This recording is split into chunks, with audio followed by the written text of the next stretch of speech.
Greetings, everyone. I'm Pete Pardo from Sea of Tranquility. Welcome to another episode of What's Hot with Sea of Tranquility, bringing you new album reviews all the damn time, sometimes even more so on Wednesdays. We used to do Wednesdays, was always the new review day. We kind of moved away from that to just bring you new reviews whenever the hell we have them ready for you, not just blast them out on Wednesdays. But sometimes on Wednesdays we'll have extra ones for you, right?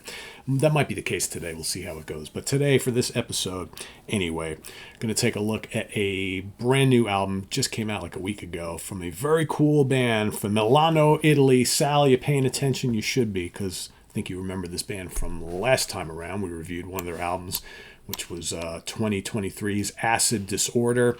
Space rock, psychedelic band, Giöbia, or probably pronounced Giöbia X-ÄON is the name of the new album. Look at that album cover art, huh? That's pretty cool. What do you think, Sal? Cool logo, cool artwork, you know? Here's the back of the digi. Of course, this is on Heavy Psych Sounds Records. Perfect home for this band. There they are right there. And there we got the trifold digi here. Let's tell you who's in the band here. I'm going to try and get these names as perfect as I can, right? Stefano Basurto on guitars and vocals. Melissa Crema on organs and synthesizer. Paolo Detri Basurto on bass. And then on drums, Pietro Di Ambrosio. Right, that's the four-piece right there. So, you know, like I said, the guitar player, what's his name again? Stefano, he does sing, but there's only vocals on a couple tracks. This is mostly instrumental stuff. In fact, the vocal pieces are fine as well, but I find the purely instrumental songs the most interesting on this album. And this is a really good album. I really love their last one a lot. And I think this one might even be better. So if you don't know much about or anything about Giöbia, basically, Giöbia, something like that. They are a space rock band. They're a psychedelic rock band. There are elements of stoner rock in their music as well, so you do get some kind of like big, heavy, riffy things from time to time, kind of Sabbathy type stuff. But mostly it's more like in the Hawkwind space for the most part. And there are 9 tracks on here. I forget exactly how long this album was. That didn't kind of register with me. It's about 40 minutes or thereabouts. It starts off with an incredible song called Voodoo Experience. Might even be my favorite song on the album. It's just absolutely terrific. They do a really, really, really good job of like giving you these fairly heavy, very interesting, finely crafted riffs that are not doom. They're more kind of like in the stoner vibe, right, type of thing. But like I said, they do approach kind of Sabbath intensity at times or heftiness. But then they mix it with these like mesmerizing, kind of like undulating, percolating, intoxicating synthesizer and organ kind of layers, right, and riffs and things, which is really, really cool. So there's all sorts of stuff fluttering about in the mix. She does a really good job of the key on the keyboards here, and the rhythms are absolutely intoxicating. Like the bass and drumming is just so good. The grooves are here. That's a great song. Fractal Haze is terrific. Then you got Death of the Crows. Some of the songs are a little bit longer than others, right? 1976. I believe 1976 is the first vocal track on the album. Is it 1976 or was it Death of the Crows? God, I kind of remember. Probably should have taken better notes here. But I find that, I think it's the shorter piece. I think it's Death of the Crows is the vocal piece. It's either that or 76. I'm trying to remember which one. But anyway, it's good. That's when they do the more vocal-oriented tracks. And this one, there's one song on here that's just completely like a vocal style tune. And it's good, but it's like your standard kind of like stoner rock song. I think for me, when they dial back on the vocals and really let their instrumental stuff kind of be the focal point, that's when they're more interesting.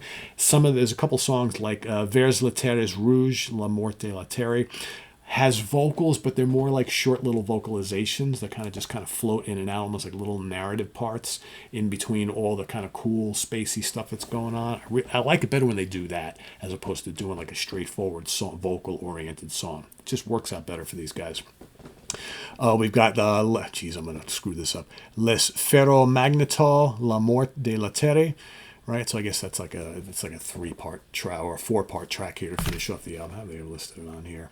Yeah, La Mort de la Terre, it's basically, it's like a 4-part track, right? So that's like, 10, it's like 20-minute long, 4-part, kind of like epic to finish off the album. And here, again, you get little mixes of little bits of vocal stuff, but lots of these kind of cool, like synth arrangements and heavy beats, and then occasional big bursts of riffing. So you got Leao Fugitiva, which is another continuation, and Dans la Nuit Eternelle, which is kind of like the finale here. So like I said, it's roughly 20 minutes of this La Mort de Terre multi-part suite, which finishes off the back end of the album. I think it ends really, really well. Like I said, I think for me, the weakest track on here is just that full-on vocal piece, and it's fine. It's pretty rockin', it's pretty up-tempo, but when they go into full space rock mode and add in the bits of psychedelia, like I also on set 1976, it's very much like a late 60s kind of San Francisco psych track, like acid rock type of thing, which I think is really cool. But for me, the big, long, epic suite at the end, and then the first 2 tracks, Voodoo Experience and Fractal Haze, easily the best songs on here. When this is clicking on all cylinders, it's really, really good. Really, really good. I'm going to put the link to the Bandcamp page down below so you can kind of check it out. And this, I believe, this is their Bandcamp page. You can probably also go on to the Heavy Psych Sounds Bandcamp page as well. You can order from either one. Here they have available, it's digital. And again, it's coming over from Europe, so you can order even Heavy Psych Sounds. They're from Europe as well. You can place like U.S. orders, but it actually comes from also from Italy, I believe. But they have digital available. You got black vinyl. You got what else? Aqua blue vinyl. That would probably look pretty cool. You got the CD digipack, which I just showed here. And it says there's only 8 remaining. So if you're interested in getting this, hop on it pretty quickly. But, for folks here in the States, Ken Golden should still have this in stock. So you can probably just order from him here if you don't want to order directly from the Bandcamp. And then you can also get a lot of their other stuff available on various formats and things like that. So yeah, check it out. So all songs written, arranged, and performed by Giöbia, recorded at Elfo Studio in Piacenza, Italy. In late last year, engineered and mixed by Daniele Mandelli, final mixing and mastering by Andrea Tripodi at Studio 7 in London, cover artwork by Joe Rio, layout by Francesca Papi, and photo courtesy of Matteo Diana. So yeah, that's a wrap. 4.25 out of 5 for X-ÄON from Giöbia. Great space rock album. Go check it out.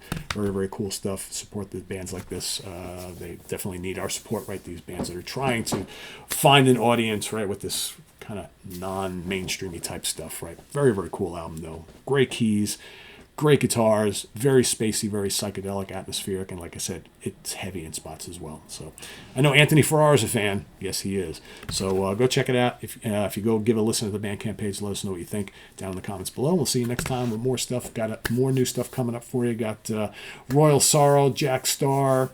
We got Sienna Root live. We got Daryl Ways Wolf. Got Jethro Tull Aqualung live. Leprous. What else? All sorts of other stuff here. I got a stack of stuff. Chris Slade Timeline, and got what is this other Inside Out thing here that I cannot read? New Lunatic Soul. Almost forgot about that. That's pretty notable, right? From, of course, the main guy from Riverside. So all that's coming up in the days ahead. This is on the web at www.seatranquility.org. We're on Facebook, YouTube, and Instagram all the damn time. Please subscribe if you haven't already, and click on that notification bell so you get alerted of all of our content as a post. And please do hit the like button before you leave. Also down below, we got the links to our Ko-Fi page for channel donations, our merch page, our Cameo page, and the Sea of Tranquility membership option. Thanks for all your support, folks. Greatly appreciated. And we'll see you soon here with more stuff. Remember, November 1st, Rock Fantasy's 40th anniversary blowout party in Middletown, New York at Clemson Brothers Brewery. Come out, whole bunch of bands playing starting at 4:30. So I will be there probably after 7-ish. So see you for like Show No Mercy and Sabbath Superstars, right? That's great Slayer and Black Sabbath tribute bands. Hope to see you there. Also, like I said, if you saw the show last night, if you are living here in the Hudson Valley and you are in Dutchess County, or you know people in Dutchess County, please help out Lynn Versace, who's running for re-election for Dutchess County Legislator. So just a couple days left for voting here. So thanks for all your support to all of our folks and friends here on SOT, for Steve Keeler and Lynn Versace. I am Pete Pardo. Thanks for watching, everybody. Take care. Bye-bye.